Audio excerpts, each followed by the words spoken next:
Hello, kamusta tayong lahat? I worship my Almighty Father because He is.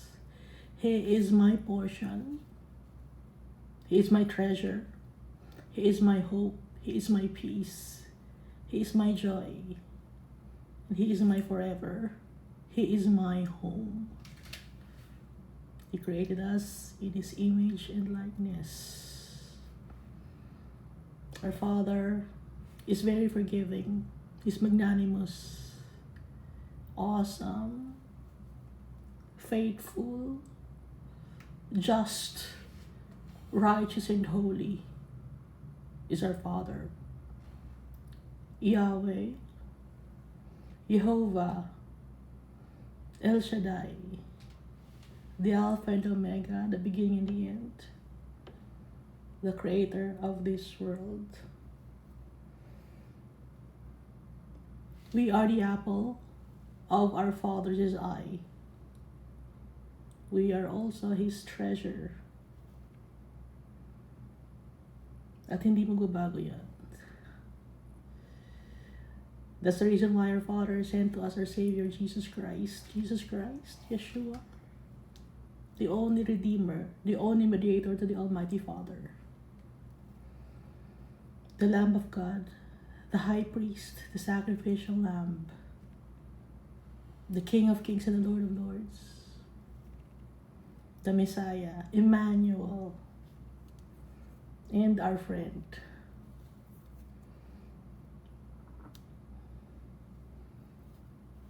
The precious blood of Jesus will never lose its power. It's for all eternity. And because of that, we will reign with our Father, with Jesus Christ, in His kingdom that will never end. Our Father is one with Jesus Christ, and Jesus Christ is one with us. And so we are one with our Father. And we have the Holy Spirit, whom Jesus had prayed to the Almighty Father to send to us. The Holy Spirit is the one reminding us of the goodness of our Father, to obey His words, to obey His commandments, His statutes, His laws. And the Holy Spirit is the one showering us also with gifts and fruits every day. We will be like Jesus Christ if we have Jesus Christ in our hearts. Because Jesus Christ is the bread of life.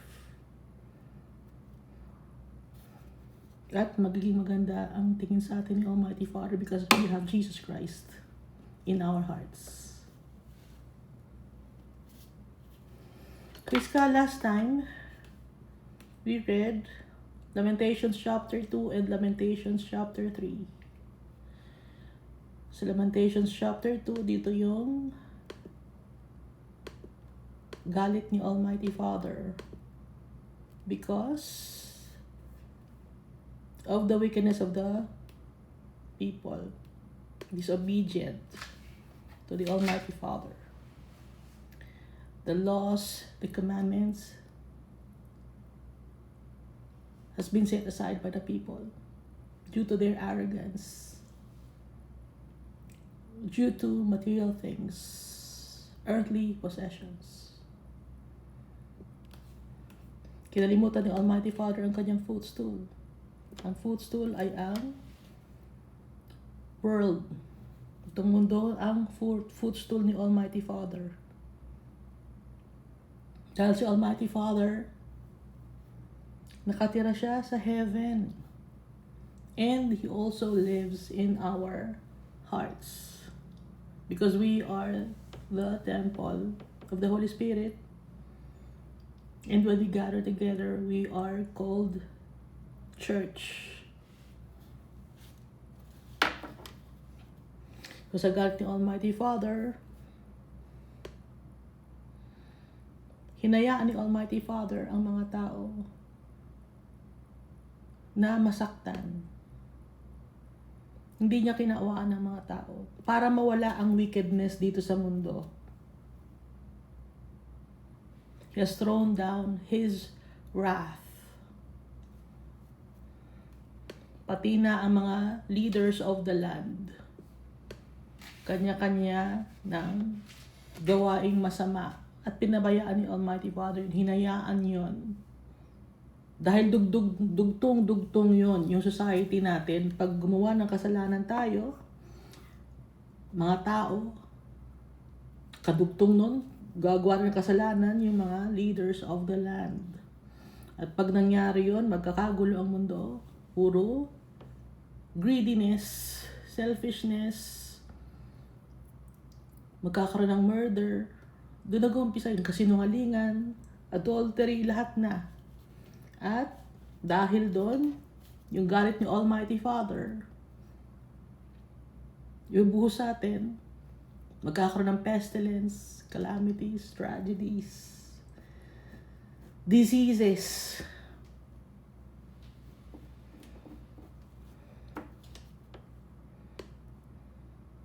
Naging parang kaaway natin si Almighty Father, pero hindi natin kaaway si Almighty Father. Because He loves us so much. Gusto niyang matuto tayo. Ganun yung mga magulang. Parang nagiging kaaway natin yung magulang natin, di ba? Matigas ang ulo natin. Dahil yung mga magulang, gusto na ng mga magulang natin na mapabuti tayo. And sometimes, nare-realize natin na mali tayo. Nagkakasundo tayo sa magulang natin. Anong tawag doon? Nagiging at peace na tayo sa magulang natin. Ganon din kay Almighty Father. Nare-realize natin na mali tayo. Nagpapakumbaba tayo, humingi tayo ng sorry sa tatay natin, Almighty Father.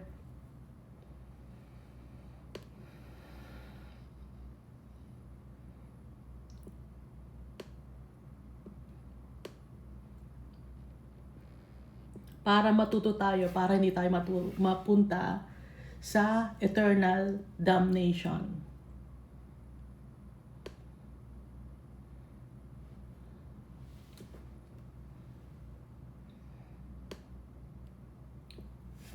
At may mga false and deceptive visions ang nakikita ang mga prophets.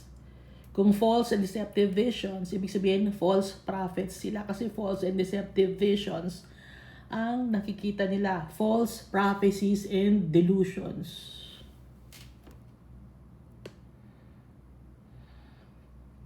At tumatanggap sila ng pera para sila ay yumaman. Tinitwist nila ang katotohanan. So kung titingnan natin yung buhay ni Isaiah, Jeremiah, si Samuel, simpleng buhay lang sila meron or mas mababa pa sa simpleng buhay. Hirap na hirap. Dahil ipinaparamdam ni Almighty Father ang kanyang pains sa kanyang mga prophets. At yung mga prophets naman, nararamdaman nila yung pain na ipinaparanas sa kanila ni Almighty Father. At yung pain ng mga tao. So, yung prophets, sila yung nahihirapan. Yung mga prophets ang nahihirapan. Pinipilit nila yung mga tao na magbago, na matuto. Dahil alam ng mga prophets kung ano ang kahihinatnan ng disobedient na mga tao. Pero yung mga tao ayaw naman. So, yung mga prophets ni Almighty Father, hirap na hirap sila.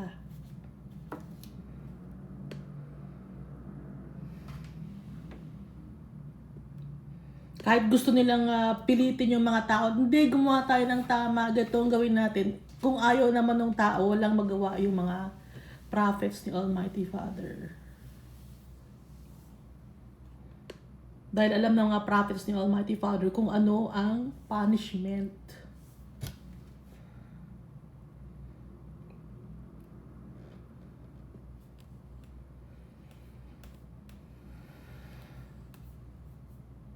Dito naman sa Lamentations chapter 3,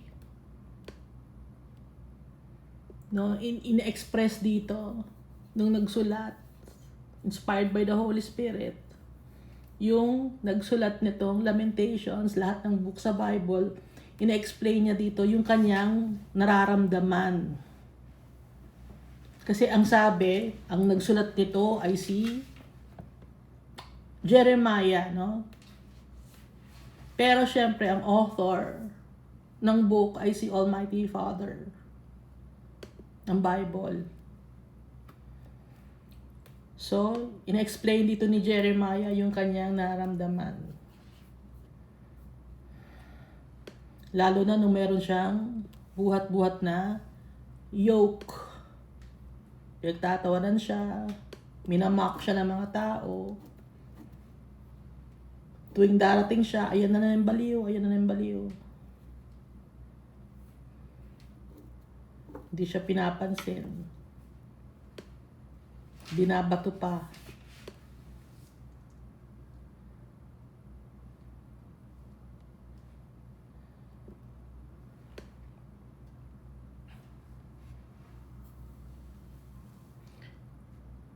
Pero kahit na ganon, nakalagay dito na kahit na very painful ang na-experience niya, ang sabi pa dito, my soul still remembers and sinks within me. This I recall to my mind. Therefore, I have hope. So tayo rin, meron din tayong hope na kahit na nakakaramdam tayo ng trials and tribulations, pains and sufferings, we still have hope. Through the Lord's mercies, we are not consumed because His compassions fail not. Maawain si Almighty Father. They are new every morning, yung compassion ni Almighty Father, nare-replenish. Great is your faithfulness. Si Almighty Father, He is faithful. Very compassionate. The Lord is my portion, says my soul. Ang portion, ibig sabihin, yun ang aking parte. Si Almighty Father ang parte ko, siya ang aking treasure. Yun ang ibig sabihin. Therefore, I have hope in Him. Si Almighty Father, He is our treasure. The Lord is good to those who wait for Him, to the soul who seeks Him. Mabait si Almighty Father sa mga tao na nag-aantay sa Kanya, na nagtitiwala sa Kanya, na may pananampalataya sa Kanya, na hinahanap siya. Gustong-gusto ni Almighty Father, yun na hinahanap siya. Dahil tayo, lagi tayong hinahanap ni Almighty Father. It is good that one should hope and wait quietly. Mag-antay, no? Aantayin natin si Almighty Father. Yung go signal niya para ipadala sa atin. Yung the second time around, si Jesus. Yung pagdating ni Jesus sa second coming niya. Na nakalagay sa book of Revelation. For the salvation of the Lord, it is good for a man to bear the yoke in his youth. Let him sit alone and keep silent because God has laid it on him. Kung may parusa, tanggapin natin. Kung may trials and tribulations, ganun din. Dahil we are being purified, refined. By, as silver is refined, tested as gold is tested. Dahil kung si Jesus nakaranas ng pain and sufferings, tayo pa kaya hindi makakaranas?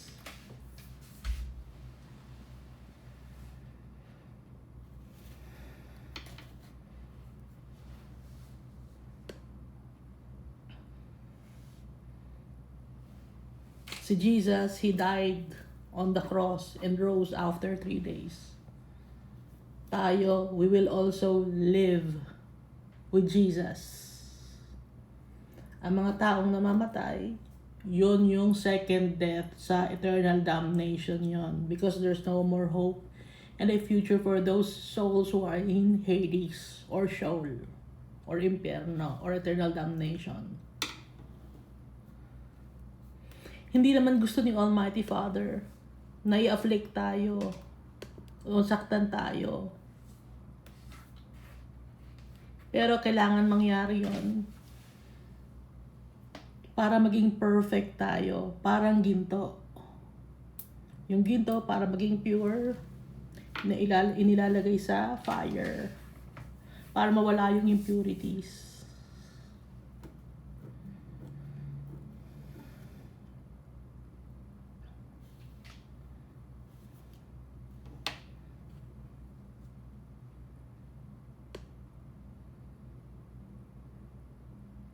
Who is he who speaks and it comes to pass when the Lord has not commanded it? So lahat ng bagay si Almighty Father, inaalaw niya. Is it not from the mouth of the Most High that woe and well-being proceed? Why should a living man complain, a man, for the punishment of his sins? Bakit kailangan pa tayo magreklamo? I-punishment yun dahil sa sarili nating gawa. Kagagawan natin.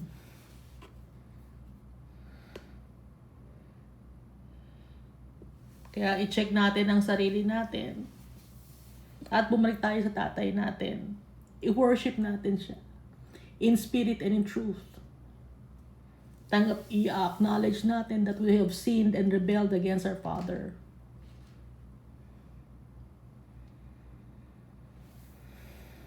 Para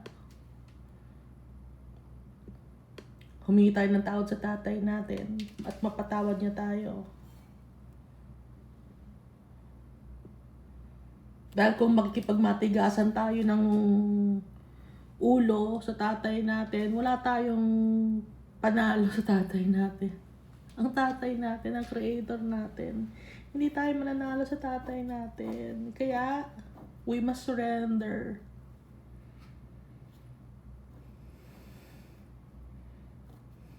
Surrender tayo sa tatay natin. Sa kanya galing ang lahat ng blessings and abundance and eternal salvation.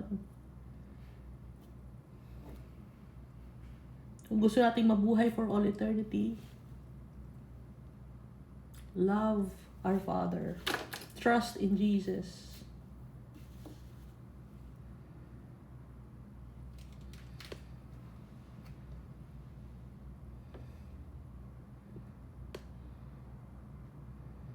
So dito nagmamakaawa na yung si Jeremiah, no? Oh Lord, you have seen how I am wrong. Judge my case. You have seen all their vengeance, all their schemes against me.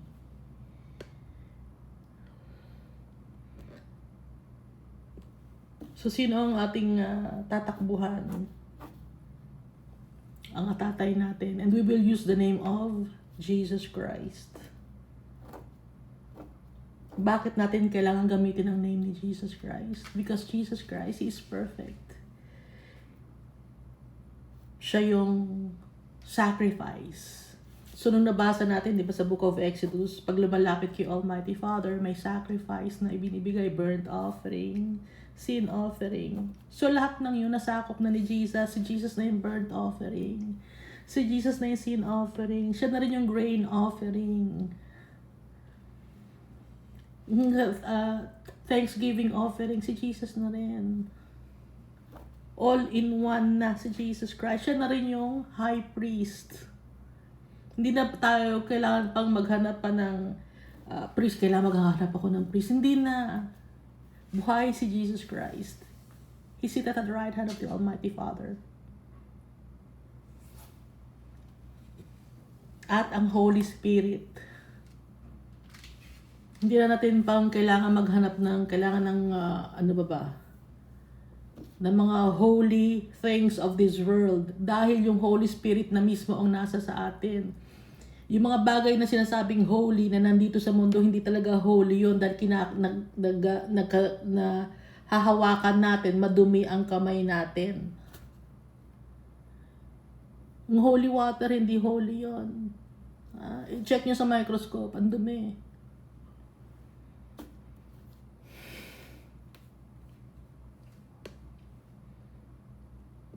Walang kadumihan, literally and spiritually. Ang Holy Spirit, walang kadumihan.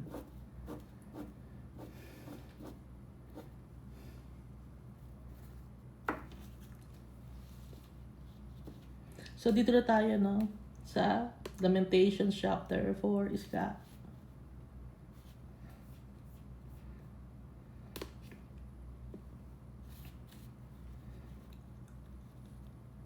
How the gold has become dim. Yung ginto, madumi na.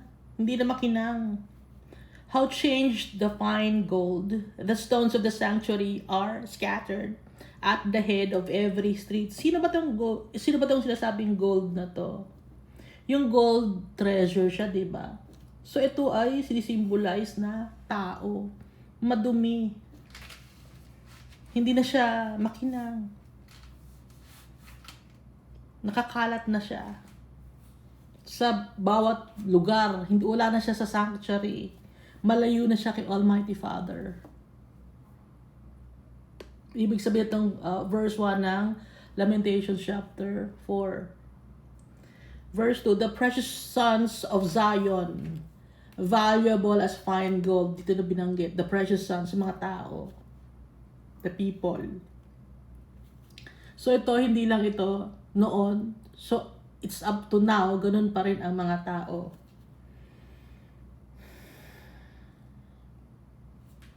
Valuable as fine gold, how they are regarded as clay pots, the work of the hands of the potter. Parang na silang clay pots. Dati fine gold sila, ngayon wala nang value. Clay pots na inihahalin tulad na sa clay pots. Una, hinahalin tulad sa gold na hindi na makinang, madumi na. Ngayon naging clay pots na lang, the work of the hands of the potter. Even the jackals present their breasts to nurse their young, but the daughter of my people is cruel like ostriches in the wilderness. Yung jackals, no, pakalat-kalat yun. Pero mas mabuti pa yung jackals, pinapakain niya or nagsishare siya ng kanyang blessings kaysa naman sa mga tao na parang ostriches or ostrich. Ano ba yung ostrich? Kahihiyan ang ginagawa.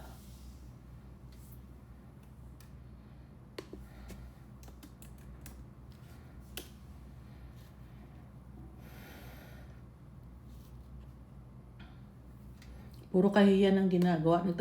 Inilalagay niya yung ulo niya sa ilalim ng lupa dahil sa kahihiyan.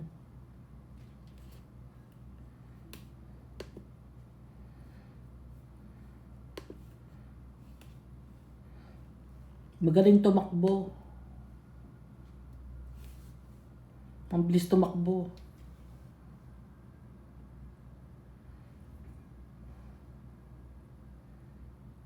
At magaling manipa.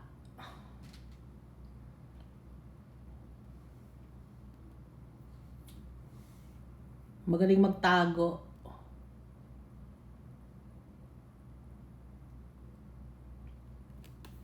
Ganun ang ugali natin. Napaka-cruel. Naninipa, magaling magtago. Selfish, greedy, arrogant, flamboyant. Hindi ba yung ostriches malalaki yung kanilang mga feathers? Puro kayabangan. Kaswapangan. The tongue of the infant clings to the roof of its mouth for thirst. Yung mga tao nagugutom. The young children ask for bread but no one breaks it for them. Walang namimigay ng tinapay. Walang nagsishare. Those who ate delicacies are desolate in the streets. Those who were brought up in scarlet embrace ash heaps. Dati, ang sasarap ng mga kinakain. Dati, puro blessings ni Almighty Father. Pero ngayon, wala nang makain. Dati, maganda ang damit. Those who were brought up in scarlet embrace ash heaps na lang. Puro mga abo na lang ang suot, madudumi. Maalikabok. Puro kadumihan ang ginagawa. Ibig sabihin nito. Dati napakaganda, pero ngayon pangit na. The punishment of the iniquity of the daughter of my people is greater than the punishment of the sin of Sodom. Yung parusa sa mga tao ay mas malaki pa sa parusa na nangyari nung time ng Sodom and Gomorrah, which was overthrown in a moment with no hand to help her.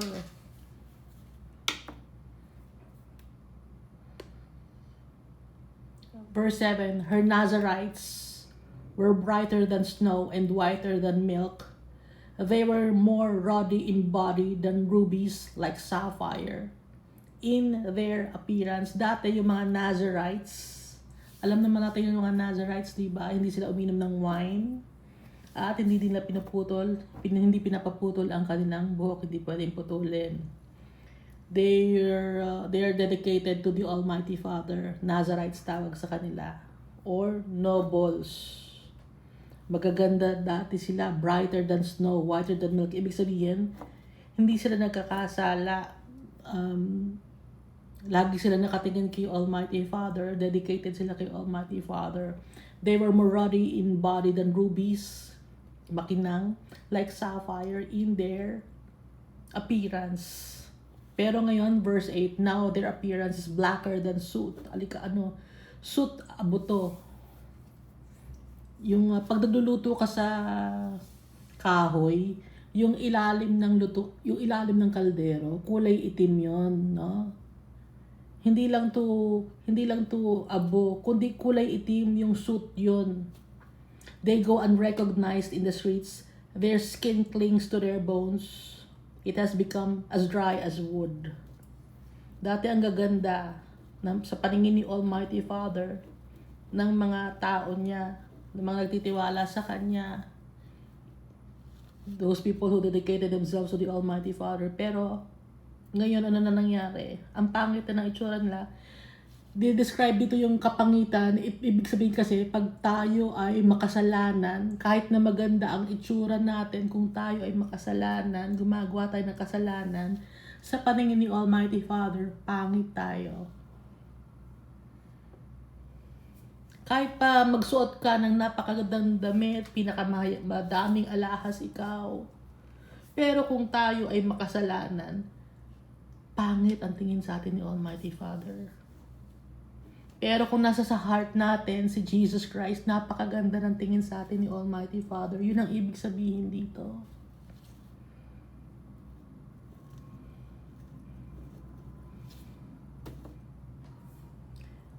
Figures of speech kasi ang ginagamit dito. Parang poem, no?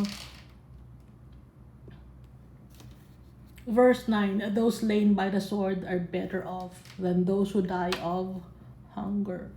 For these pine away, stricken for lack of the fruits of the field. At hindi lang to physical hunger, kundi spiritual hunger. Spiritually speaking. Hindi lang physically. Spiritual to. Gutom sa salita ng Diyos dahil lahat ng mga tao kinalimutan si Almighty Father, hindi na nagpe-pray, na palayo na kay Almighty Father. Kaya yung kanilang soul and spirit payat na payat, malnourished, spiritually malnourished. Verse 10, the hands of the compassionate women have cooked their own children, or they boiled their own children. They became food for them in the destruction of the daughter of my people. Binenta ang sariling anak, or hindi pinagbabawalang gumawa ng masama, hindi pinagsasabihan. Nakipartake sa kasalanan. Sige lang anak, gawin mo yan. Tama yan. Basta masaya ka sa ginagawa mo. Gawin mo yan. Hindi tama yung ganon.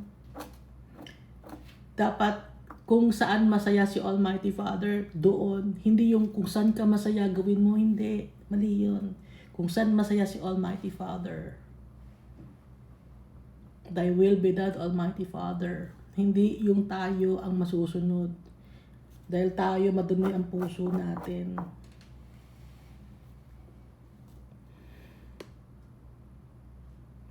The Lord has fulfilled His fury. He has poured out His fierce anger. He kindled a fire in Zion, and it has devoured its foundation. Kaya ngayon, ang society natin, ang gulo. Gender pa lang, or nagkakagulo na kung ano yung kanilang gender. Nahihirapan pa sila. Ang dami kasing inimbento ng mga tao na hindi naaayon sa salita ng Diyos. Ang daming mga konsepto sila na perverted. Even yung truth, twist nila. Ginagawang lies. Pag may katotohanan, tapos may konting kasinungalingan, sinungaling na lahat yon, di ba? Halimbawa, ang isang pagkain, malinis na malinis yung pagkain, lagyan mo lang ng konting dumi. Buong tubig na yun, madumi na yun. Hindi na yun, malinis. Hindi, konting dumi lang naman nilagay natin. Kahit na konting dumi lang, ibig sabihin, kahit konti lang na bakterya, madumi na yun. At dadami ng dadami yon. Kaya ng kasalanan, paulit-ulit, dumadami, nagmumultiply.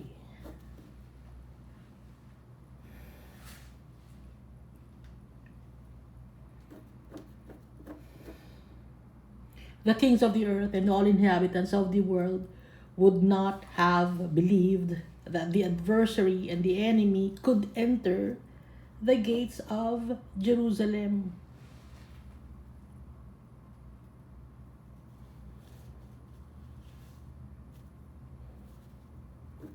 Nakapasok na yung kaaway. Akala hindi nakapasok na. Dahil tumatanggap ng kasinungalingan. White lies. Mali pa rin yun. Kasinungalingan pa rin yun kahit mo sinabing white lies. Kaya nga may lies White lies. Lies pa rin yun. Kasinungalingan pa rin yun.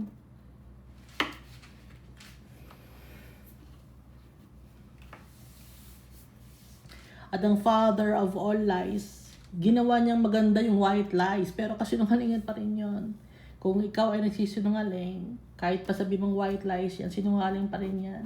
Sino ngayon yung iyong father? Father of all lies. Si Satan. Because of the sins of her prophets. Binanggit yung her, no? Pag her, ibig sabihin ito ay earth. Because the sins of her prophets and the iniquities of her priests, mga religious leaders, pastors, preachers, elders, deacons, ministers, who shed in her midst the blood of the just. Pag may pera, hindi dito ka brother sa harap, may pera yan. Bigyan natin ng VIP treatment. Malaki ang dinonate yan. Bigyan natin ng VIP treatment yan. Sarap yan. Tapos kakamayan ngayon ng leader na, thank you brother. Pero pag yung walang dinonate, andun lang sa dulo, hindi pinapansin, hindi kilala. Pero pag malaki ang dinonate, ito pakilala ko sa inyo. Ito businessman to. Maraming maidodonate to. Kasi brother, attend ko na lang dito brother. Pero pag maliit na tao lang, yung hindi mayaman, sige, attend lang kayo dito. At ang mga nag-assist pa ron, yung mga usher lang, ng mga bata, mga bago. Pero pag mayaman,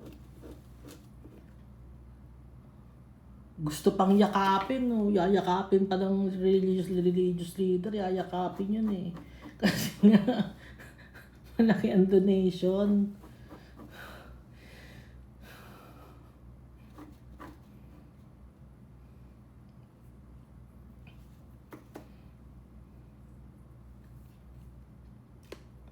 Tapos, ang gagawin pa kung may kaso, hindi, I vouch for that person na mabait yung tao na yan.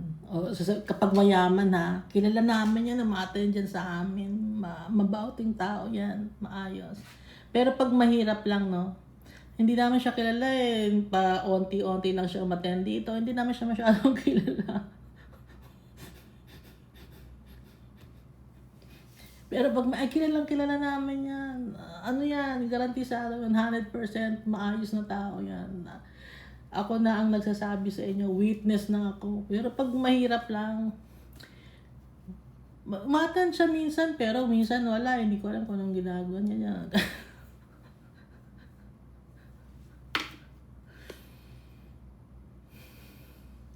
Verse 14, they wandered blind in the streets. They have defiled themselves with blood, so that no one would touch their garments.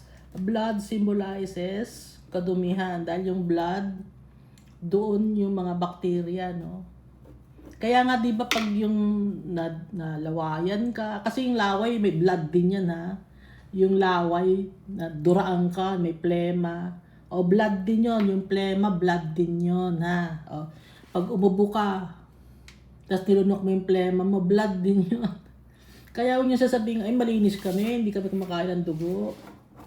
O, nilunok mo yung plema mo. O, blood din yun. Ano, hindi ko naintindihan.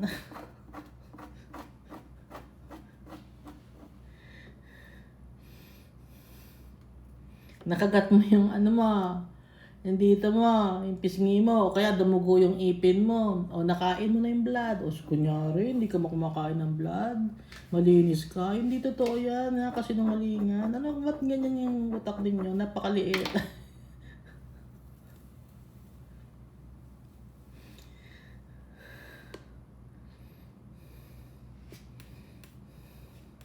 So that no one would touch their garments.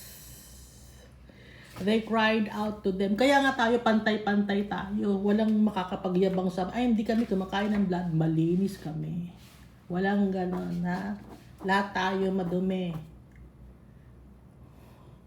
All have fallen short of the glory of God. Hindi ko alam ang verse, hindi ko kabisado.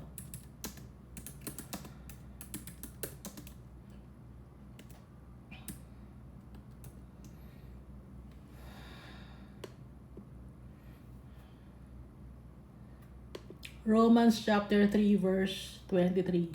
For all have sinned and fall short of the glory of God. So lahat tayo.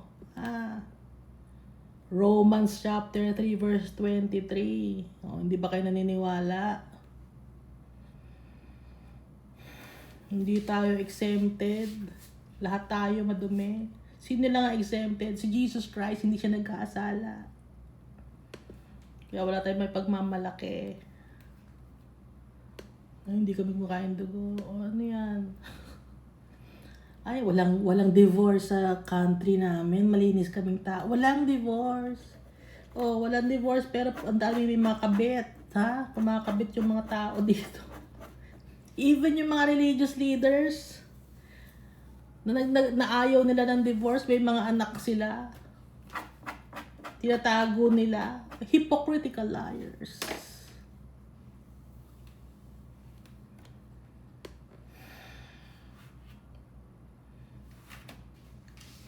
Kaya ang gulo ng society natin dahil mga hipokrito tayo. They wandered blind in the streets. They have defiled themselves with blood so that no one would touch their garments.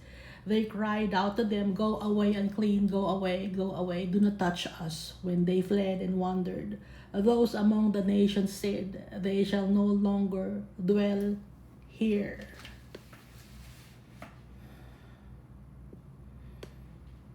The face of the Lord scattered them. He no longer regards them. The people do not respect the priests, nor show favor to the elders. Wala nang respetuhan. Lahat tayo. Nagbabastusan na. Kahit yung mga elders, hindi rin nirespeto. Hindi natuturuan ng tama ang mga bata. At yung mga matatanda naman, ganun din. Wala rin respeto. Wala lang pagmamahalan na mamayani sa society natin. Lahat selfish, greedy. Still our eyes failed us, watching vainly for our help. In our watching we watched for a nation that could not save us. Buong nation. Hindi lang ito naka-confined sa isang country, it's the whole world.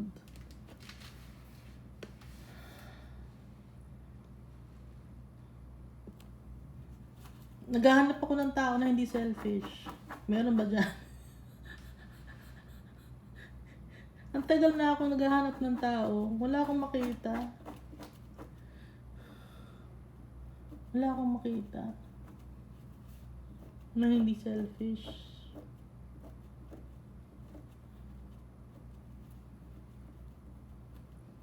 Nalulungkot ako.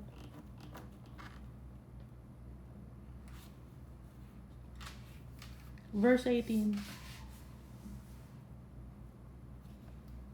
Yung akala mo mga kaibigan mo hindi selfish. Selfish din. Yung mga nami-meet ko na selfish din to. May ugali rin to. Nakikita ko lahat. They tracked our steps so that we could not walk in our streets. Our end was near. Our days were over, for our end had come. Our pursuers were swifter than the eagles of the heavens. They pursued us on the mountains and lay in wait for us in the wilderness. Sino yung enemy natin? Principalities and spiritual darkness of this world. Gusto nilang maghakot yung mga kaaway natin, yung enemy natin, yung mga fallen angels, gusto nilang maghakot para maraming tao sa impyerno. Gusto nilang hakutin. The breath of our nostrils, the anointed of the Lord, was caught in their pits, of whom we said, under his shadow we shall live among the nations.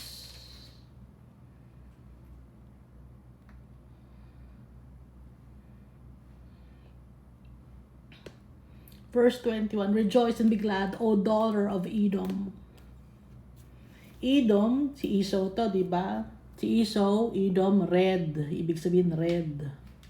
You who dwell in the land of Uz. Yung Uz naman, fertile land. Edom means red or earth. Rejoice and be glad, O daughter of the earth. Mga tao. Mga country country, tapos mga tao. You who dwell in the land of Uz, the cup shall also pass over you, and shall become drunk and make yourself naked. Lahat ng tao sa buong mundo may expose. Drunk sa power, fame, and wealth. At may expose. The punishment of your iniquity is accomplished. Ang kaparusahan, tatapusin, magiging kompleto. O daughter of Zion, he will no longer send you into captivity. He will punish your iniquity. O daughter of Zion, he will uncover your sins. I-expose ang kasalanan ng mga tao. I-expose ang mundo. The Almighty Father. Dahil yung mga kasalanan natin nakatago sa kasinungalingan I-expose the Almighty Father. Walang mga lihim na hindi nabubunyag. I-expose lahat ni Almighty Father.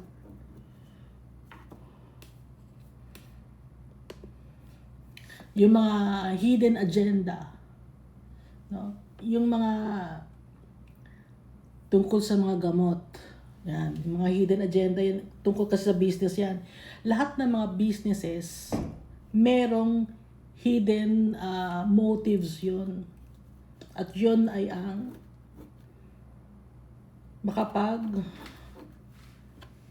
makapagkakakuha ng madaming pera. Maghakot. It's greediness. Yung iba naman, mga religious leader, nagtatayo sila ng kanilang congregation. Nagtatayo sila ng kanilang sariling kulto para rin sa pera. Tinatago nila.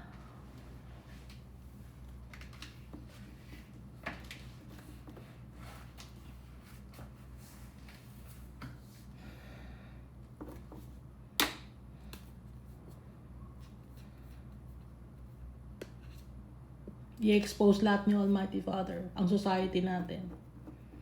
Yung mga taong may alam, no? Alam nila na may kasalanan nangyayari, pero tahimik lang sila, i-expose din nila, ni Almighty Father yon.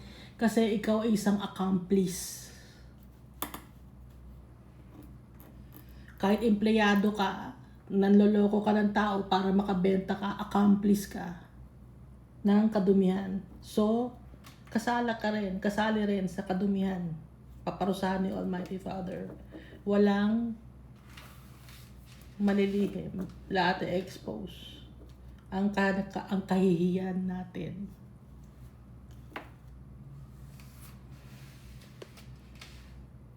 Lamentations chapter 5. And the last chapter of Lamentations. Remember, O Lord, what has come upon us. Look and behold your reproach. Lord, alalahanin mo kung ano nangyari sa amin. Our inheritance has been turned over to aliens and our houses to foreigners. Naging alien na kami sa aming sariling bansa. Hindi na abundant ang buhay ng mga tao. Kahit mayaman, mayroong mga dissatisfied or walang satisfaction, walang contentment. We have become orphans and waifs. Our mothers are like widows. Walang nagsusuporta. Walang strength. We pay for the water we drink and our wood comes at a price. Dati, tubig, walang bayad. Bakit nagkaroon ng bayad ang ininom natin tubig? Dati sa gripo lang tayo umiinom walang bayad.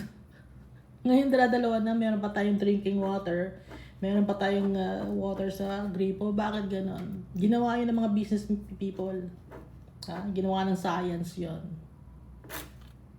Dahil sawa pa, greedy, para mabenta yung gamot, pampalinis ng tubig, yung ang tawag dito?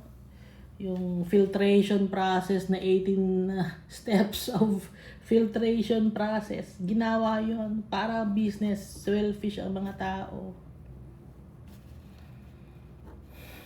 Kaya ngayon, pag uhaw ka, kailangan may pera ka. Pag wala kang pera, mamamatay ka sa uhaw. Mamamatay ka sa diarrhea.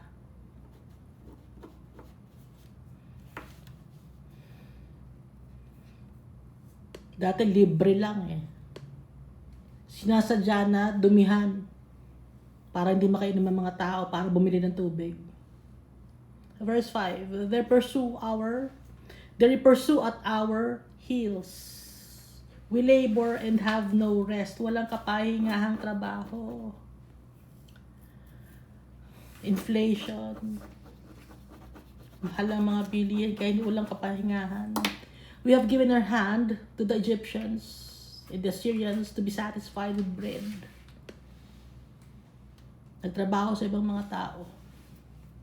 Our fathers sinned and are no more, but we bear their iniquities. Yung resulta ng kasalanan ng mga magulang, dala-dala pa rin ng mga anak. Nagaya ng mga anak ang kasalanan ng mga magulang. Ginaya natin. Kahit wala na yung magulang natin, ginaya natin yung kasalanan nila. Servants rule over us. There is none to deliver us from their hand. Walang wealth. Baka sabihin nyo, hindi, wealthy kami, mayaman kami. Ang sinasabi ditong wealth ay spiritual wealth. Spiritually malnourished tayo. We get our bread at the risk of our lives because of the sword in the wilderness.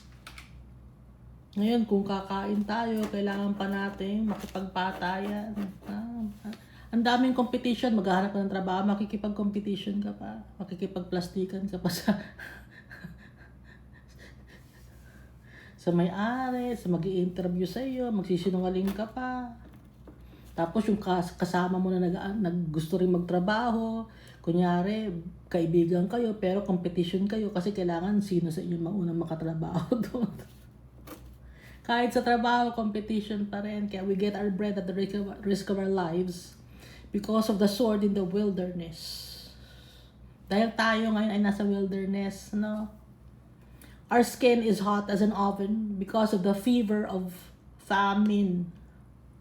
Dahil nga sa inflation. Wala man lang magbigay ng... Wala nang libreng pagkain ngayon. Ba't wala nang libreng pagkain? Dati, libre yung mga prutas, nasa puno. Nabutan ko ba yun? Libreng prutas. Ay! Yung favorite ko nga pala, yung aratilis. Wala na, pinutol na yung mga aratilis. Hindi na libre. Pag sa kapitbahay ka naman, magagalit naman yung kapitbahay. Ba't ka nangunguha dito? Oh, gagalit. They ravished the women in Zion, the maidens in the cities of Judah. O yung mga babae, binenta na yung kanilang sarili. Para sa kayamanan. Ang dami nga yung mga bata. Gusto nilang yumaman, papatol sa may asawa. Para yumaman. Hindi lang babae, kahit lalaki. Papatol sa may asawa. Sa matatanda. Para lang yumaman. Para lang makapag-abroad.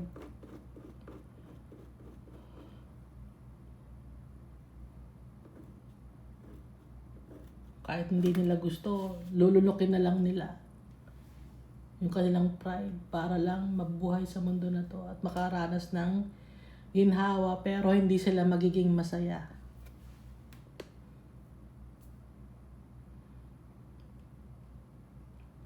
Princes were hung up by their hands and the elders were not respected. Hindi na nirespeto yung mga elders. Young men ground at the millstones. Boys staggered under the loads of wood. Sobrang trabaho. Pagod na pagod ang mga tao ng trabaho. Pero, saan napupunta yung kanilang pinagtrabahuan? May naiipon ba na pera? Wala. The elders have ceased gathering at the gate, and the young men from their music, hindi na sila kontento. Hindi na wala ng contentment, kundi puro na lang trabaho ang ginagawa.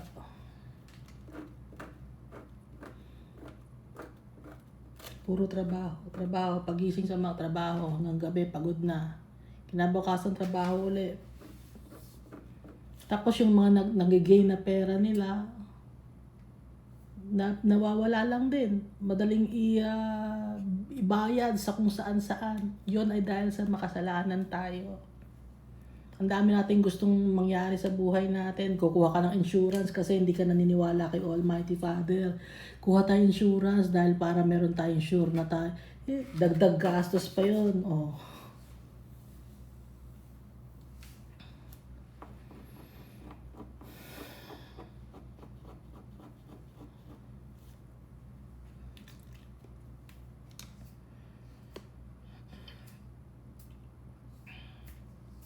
Para magyabang ka, bibili ako ng bahay. Pero ang totoo, utang lang yung bahay mo. Para makapagyabang lang. Para masabing may mayaman ka na.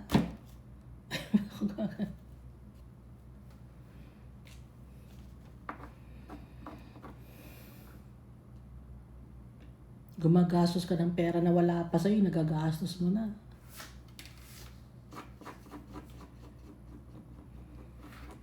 Dahil sa kasalanan, nag-anak ka ng nag-anak. Bibigay ka na ng suporta. Hindi na natapos. Ang child support.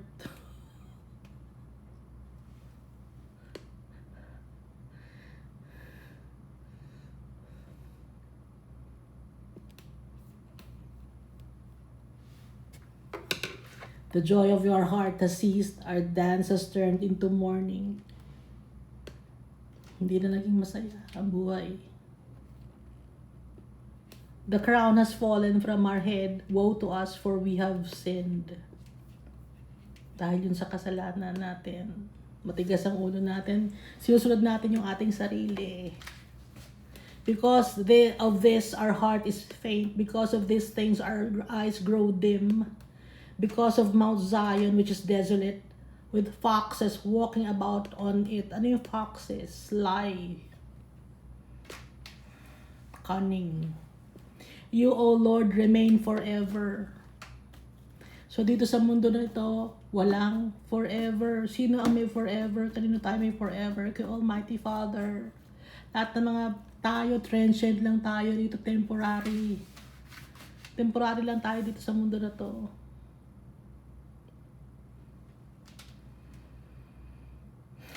Your throne from generation to generation remains forever. O Lord, you remain forever. Lahat na experience natin dito sa mundo is temporary. Why do you forget us forever and forsake us for so long a time? Lord, huwag mo kami kalimutan, sabi dito.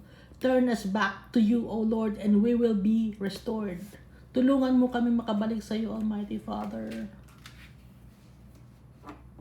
Para kami ay makabalik sa iyo. Patawarin mo kami. Renew our days as of old, gaya nung una. Lord, gaya nung una. Unless you have utterly rejected us and are very angry with us. Pero kung hindi mo kami babalikan, Almighty Father, ibig sabihin nun, ni-reject mo na kami at ayaw mo na sa amin dahil galit na galit ka sa amin. That's why this book, the Lamentations book, it's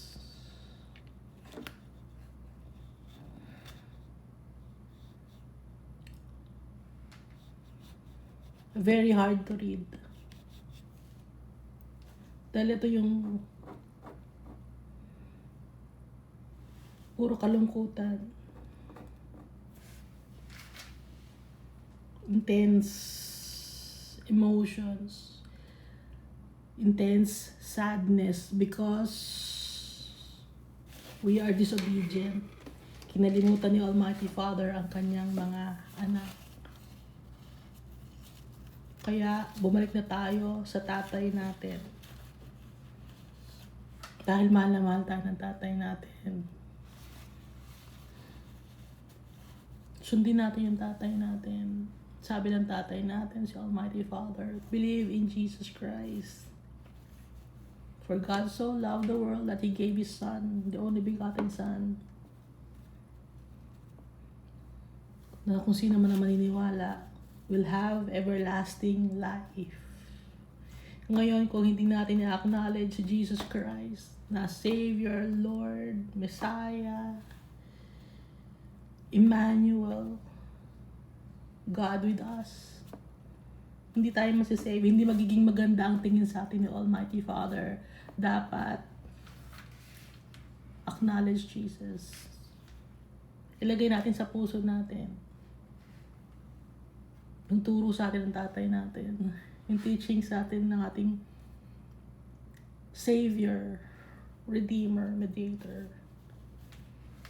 And we must pray using the name of Jesus Christ through the power of the Holy Spirit. Thank you, and God loves us all so much.